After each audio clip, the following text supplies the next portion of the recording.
Okay, so I want to talk about axis ranges in Tableau, and I'll show you a cool little trick for how you can control them dynamically, and I'll show you some use cases of when I found it really useful to do that as well.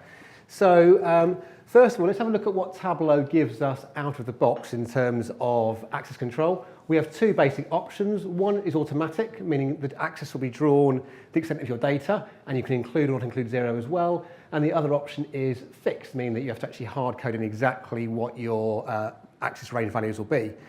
Now, sometimes you want an option 3, which is to control the axis range on a formula. So let me show you a little trick on how we can do that. Okay, so this is an example of when I use it. So this is availability from the retail sector, it's product availability.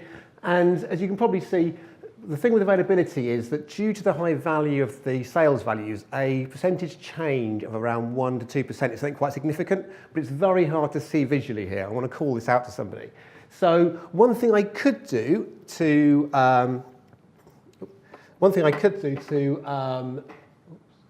full screen, is that the green thing, is it?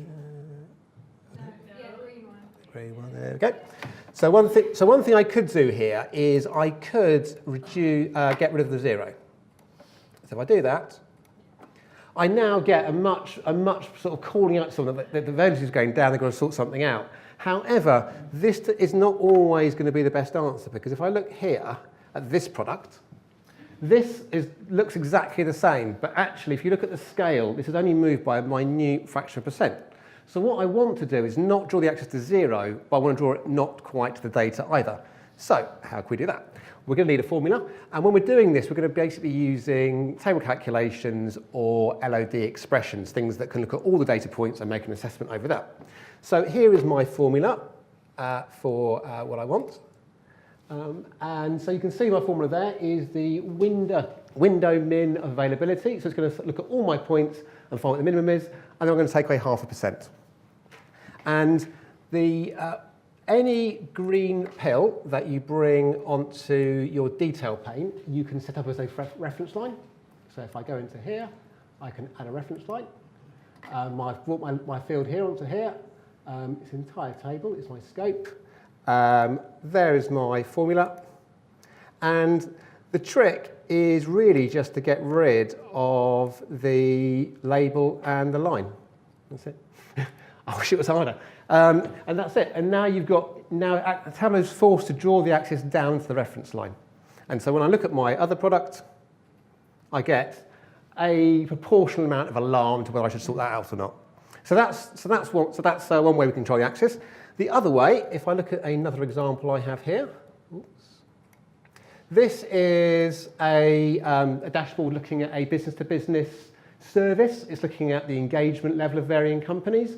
And I've got here this Gantt chart, which shows me when someone from that company logged onto the service. I want to monitor whether they're using it, whether they're at risk or not. If I click on this, I also have users. So I click on Citigroup. I have all my users for Citigroup.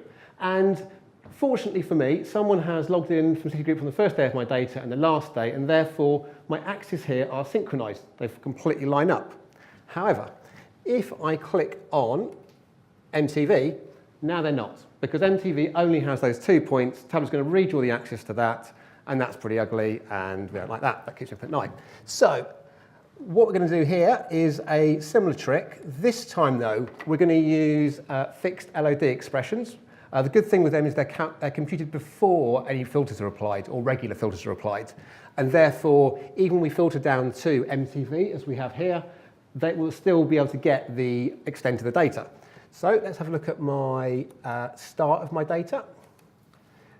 There is the formula there. So that is just, by the way, you can write fixed, but if it's dimensionless LOD, you can just not write fixed. Tableau knows what you mean. So that is just going to be the minimum date in all of my data.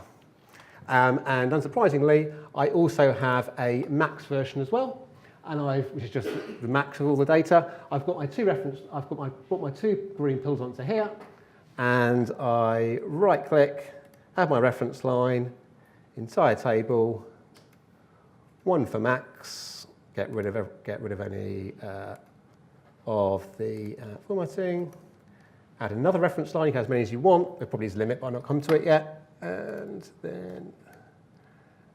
add my min reference line, get rid of all the labels, click OK, back, and now my axes are synchronized.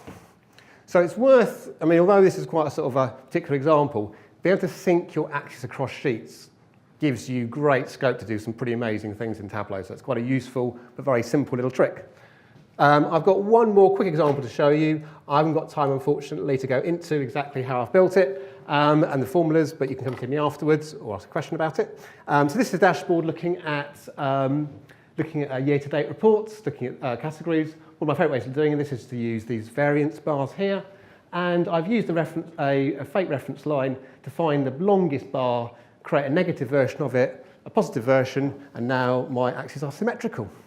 So from a data viz point of view and from an aesthetic point of view, it's far nicer. So if I clicked on here, you can see that even though all these are positive, it is actually still completely symmetrical. If I got rid of this to show you what it would look like otherwise, remove, that's what it would do, which is really ugly, and someone's going to have to check whether it's a variance bar or not. So hope you found that useful, and you can use this trick to add a bit of extra control to your visuals. Okay.